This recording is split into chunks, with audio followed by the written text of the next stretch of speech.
And are you refreshed? Good. Now what? I was telling a friend last night, when you're up here, everything makes sense.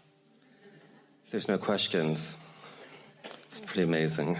Well, when you're in this room, it happens to you too, because you get calibrated to who you really are, and so your resistance isn't in the way of your understanding. And you can get back to it anytime. Just chill. So I've been listening to you for years, and your teachings and the law of attraction have definitely changed my life, no doubt. I listen to Abraham's words every day, every morning, throughout the day. While I totally understand and I get that it's about the journey and not so much the destination, you know, I have Abraham quotes all over my house. I really do understand the teachings. It feels good to desire something, though. We want you to have desires. And there's plenty of those. We just don't want you to trample them with doubt. So, to that point, and I assume everyone, would appreciate, you know, the very specific processes that you recommend. I have all of them kind of in piecemeal in the morning, getting up, enjoying the view out the window, you know. Well, here's the thing. What do I do? Listen. We've been giving to you here today the best explanation of what we would do if we were in your physical shoes. And here's why, and here's what we mean by that. You're in the midst of some momentum because you've been around and you've been thinking, and the law of attraction has been responding to you and is responding to you. And so there is momentum that is happening. It is your response to what is happening that is the predominant reason that you offer the vibrations that you do. If we were standing in your physical shoes, we would say to ourselves, I want to calibrate to what's becoming, not to what is. Because what is the enemy of future expansion. What is, your memories of things or your observations of things, are what hold you in slow motion or no motion. So we would begin to approach life more from the standpoint of what can I do to calibrate to my vortex, and what can I do to not calibrate so much to what's going on around me. Now, it isn't that we don't think that there are nice things for you to observe. There are. We just want you to be more productive, selective sifters. In other words, don't spend time in conversations about the things that you do not want. Spend time in conversations about the things that you do want. So if you've been listening to us for a while, that message has always been the same. You get what you think about, you get what you speak about. It's attraction, attraction, attraction. But we also understand that sometimes you just can't help yourself, because there it is, so vivid. How can you not notice it, and how can you not respond to it? You can't. And in that situations, it's what we call a step one moment. When you are writhing in the discomfort of the unwanted, this is the part that we really want you to take home today. While you are calibrating to this thing that you do not want, you are also calibrating anew in your vortex. And if you could just understand that, so that you don't make what's happening, if you don't want it, a bad thing, you let it be a clarifying thing, so that you just relax more in this never-ending journey, and you just decide that it's more a fun journey than it isn't. It's a more feeling good journey than it isn't. And then just do your best to reach for the best feeling thoughts that you can find along the way, and get out ahead of it. That's the newest part of the message.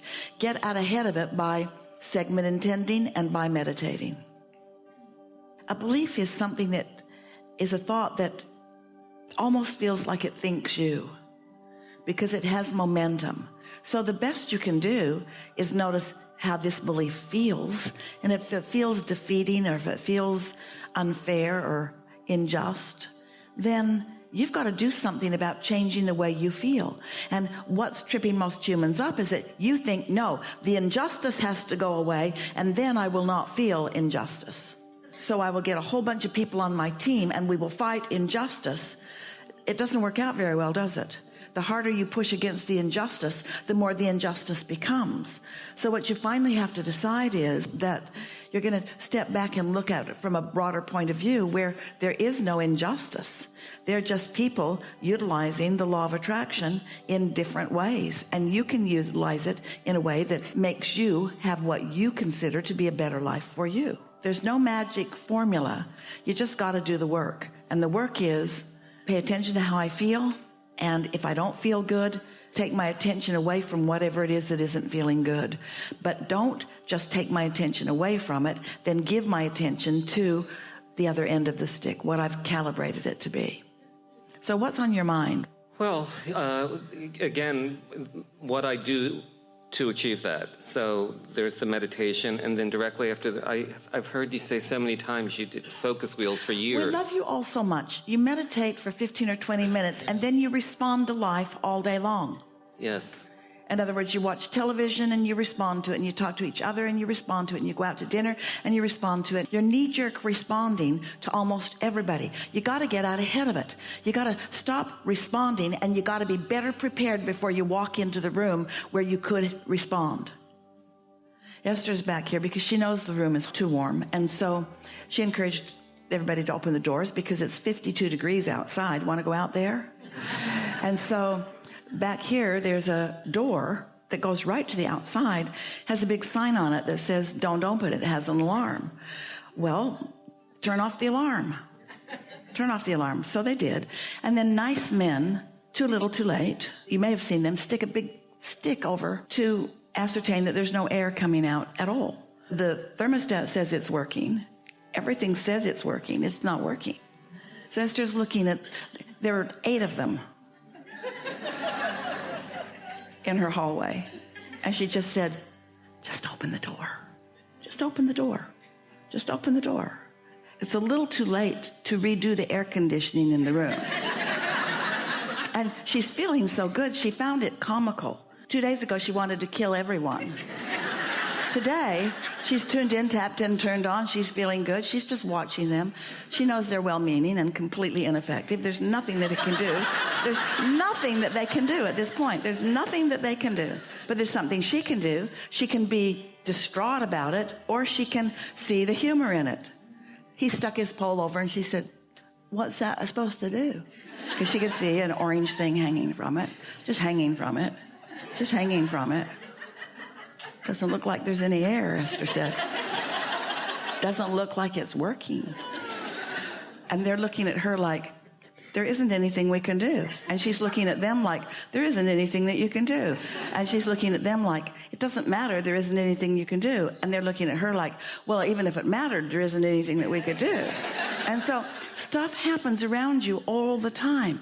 But you've got to decide whether you're going to let it calibrate you into discord, whether you're going to let that be the thing that calibrates you so that you take that person forward in the world, so that you get the bad driver and you rendezvous with bad drivers, and then you go to a restaurant that doesn't have the food you want or the service that you want. In other words, it just goes on and on and on. It only takes something to get you calibrated against yourself.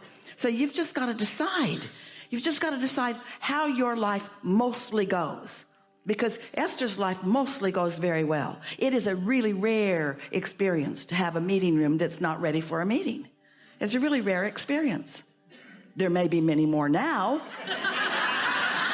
But it doesn't have to go that way. In other words, this is a turning point. When you are in a situation that you don't like, it is a turning point. And it can turn whichever way you turn it. It doesn't have to turn you to more of what you don't want. It can turn you to greater clarity. It can tune you to greater tuning.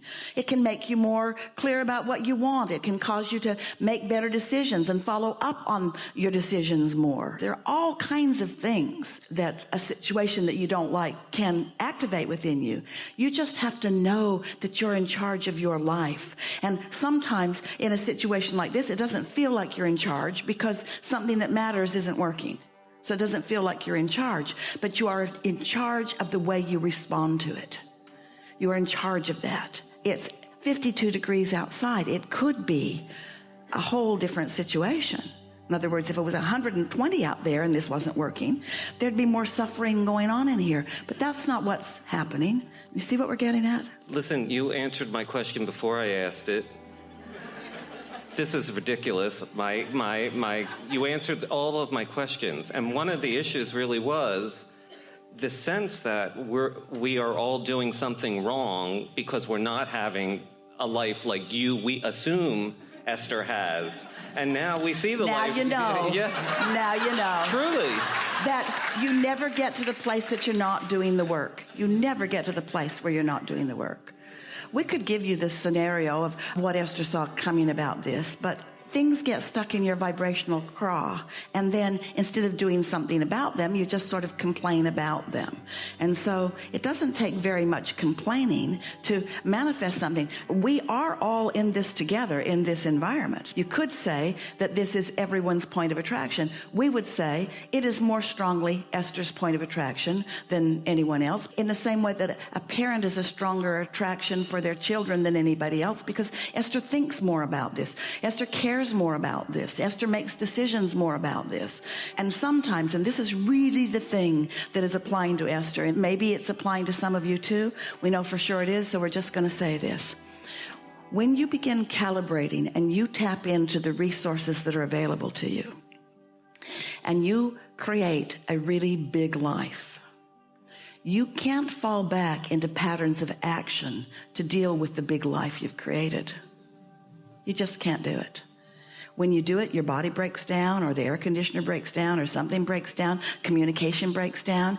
You can't go back. You can't tap in to the bigness of who you are and attract the big experiences like Esther is attracting around her, and then count on her scheduling or her own physical effort or her own physical follow-up to keep things in balance. You can't go back to an action-oriented world once you've tapped into infinite intelligence and the source energy that creates worlds. You can't go back. You have to keep trusting and believing and asking and not responding and not trying to manage and not trying to manipulate and not try to get somebody who doesn't want to do their job to do their job. So if you've got somebody in place that isn't doing their job and you want them to do their job and they don't do their job, and then you yell at them because they're not doing their job, you're not doing your job. Touché. Yeah. Enough? Certainly. Thank you so much. Really good. Really good.